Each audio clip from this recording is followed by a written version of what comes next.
চেতনা রক্ষা করতে গিয়েই প্রতিহিংসার এফআইআর রাহুলের বিরুদ্ধে, বলল কংগ্রেস।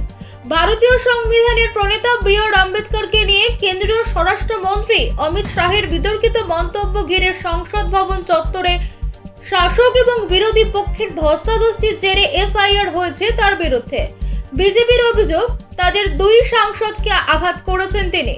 এই পরিস্থিতিতে লোকসভার বিরোধী দলনেতা রাহুল গান্ধীকে আড়াল করতে সেই আম্বেদকর প্রসঙ্গকেই হাতিয়ার করল কংগ্রেস। এআইসিসির সাধারণ সম্পাদক কেসি বেণুগোপালের দাবি, আম্বেদকর সম্পর্কে শাহের অবমাননাকর মন্তব্যের জোরে রাজনৈতিকভাবে বিপাকে পড়েছে বিজেপি। এই পরিস্থিতিতে নজর ঘোরাতেই রাহুলের বিরুদ্ধে এফআইআর করা হয়েছে বলে তার দাবি। তিনি বলেন, বাবা সাহেব আম্বেদকরের চেতনা রক্ষা করতে গিয়ে প্রতিহিংসার শিকার হয়েছেন রাহুল। তার বিরুদ্ধে এফআইআরকে গর্ব বলেছেন বেণুগোপাল।